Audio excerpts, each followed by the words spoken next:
Hey everybody, what's going on? My name is Eric McGrew. And I'm Carissa. And this is our first house. So we bought this house not as a flipper. This is our home. We are trying to be reasonable with it, but a couple of things that we thought you might want to know very early on is that buying a house to remodel it for your own use is very different than what you might do for flipping. So not everything that you do is going to be value oriented for upsell, even though a lot of it will increase upsell. Sorry, got a bug on me. No surprise with this. Yeah, but a lot of it's just going to be personal preference, right? So like when you watch the flipper shows, which most of us probably have, you'll find that they give these prices of remodeling and all that kind of stuff. The reality of it is though, a lot of that is going to be inflated when you're doing it for yourself, right? What do you think about that? Yeah, it's in this case we're not looking to invest so much as it's too early for me to get. Come on, stand up here a little bit closer. Yeah, we were talking about it this morning, and when we are putting money into this, we're doing things for our own preferences. We're not worried about what's going to sell better. I mean, we've saved money. We've been wanting to do this for over 20 years. I mean, we've been married almost 20 years, so we wanted to. And since we were kids, we've just both enjoyed design. So yeah, we wanted to do it. We're not worried about. We're not worried about what other people want. No, and so therefore, we're going to. Hello. Hi. Yes, we are. You'll be fine. All right. No. Yeah. Okay. I'm not used to being on video. So we were outdoors, as you noticed, but one of our friendly new neighbors saw us and stopped by, which is great to meet her. But we figured for the sake of time, we need to move indoors now. We have a friend helping us paint the house inside later, so we just need to minimize distractions. So anyway, Erin was asking me a question. Yeah, and she doesn't remember, which is fine. So Which is normal. we were talking about the difference between remodeling a house for flipping versus remodeling it for living in. And I just mentioned that personally, what we've seen that we talked about is that flipping it and the amount of money you'll put into it, like what you see on the TV shows, is usually going to be less than what you would put into the house for living in, don't you think? Mm-hmm. Yeah, with living in it, since we're not looking at selling it, at least, in our immediate future, we have to make decisions that accommodate our budgets because we're not going to get that money back quickly. So we need to make sure it's something that meets the desires we have for the house, but aren't excessive. Tearing down walls isn't in our plan. Well, nor do we really want to in this house. It's already pretty open here.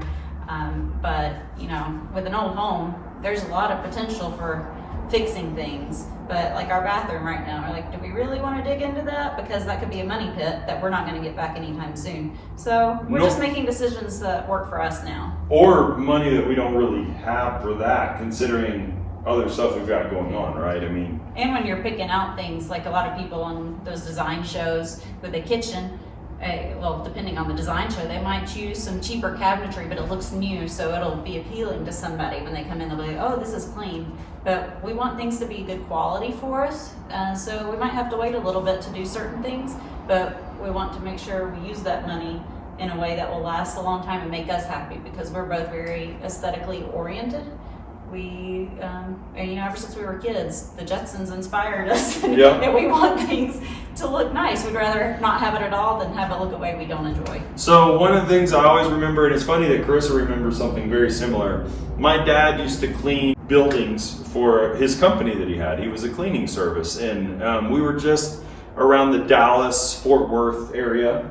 And one of the buildings that he had, I still remember it, and I was probably only like 5 or 6 years old. It was an old lawyer's office, and it had this curved wall with fake plants and rock, like desert rock, and they were like something like a yucca in there, right? And it had a spiral staircase, but it was a wide one, and it had that aggregate, pink and white pebble with a darker, like a dark brown surface on it.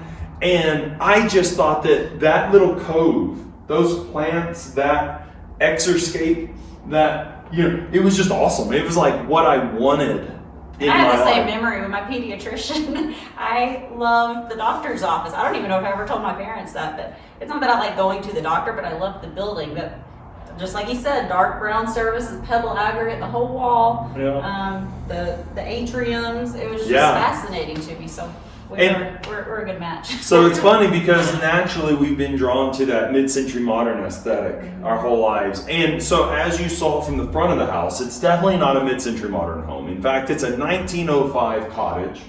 The unique thing about this house in this town is that it's actually on 2 city lots, or what used to be 2 city lots. Normally, and if you look across the street, which we'll show you at some point, the houses are much closer than we are to our neighboring house. So we have a double size lot on this one. Now though, because of density laws, they're actually allowing you to split these 2 lots into 4 lots if you want, which we don't want. But there is a growing concern in Colorado about water. And so this is like an 8,500 square foot lot with a lot of grass, and that's going to be really hard to water and afford, right? It's we do want some grass because we love it and I need it. Yeah, and it gets really hot if you do everything just gravel, to be honest. I work as an arborist in the area. I go to a lot of yards that have gone completely gravel, and it's a nightmare for them. It's a nightmare for their trees. It's a nightmare for most of the plants because it's too hot. There does need to be a balance, and that's what we're going to work on. First things first, though, we've got to get this place livable because we've got to move out of our other place in just a couple of weeks. So we started last night doing a lot of sanding and spackling. That'll be in episode actually 2. And then we are going to finish knocking it all down and getting it taped up for painting, which will actually be episode 3. Sorry, we're kind of skipping around in the beginning here. But this is our adventure of our house, and we have some faux pas and some humorous times already that have occurred. And we're both recovering perfectionists.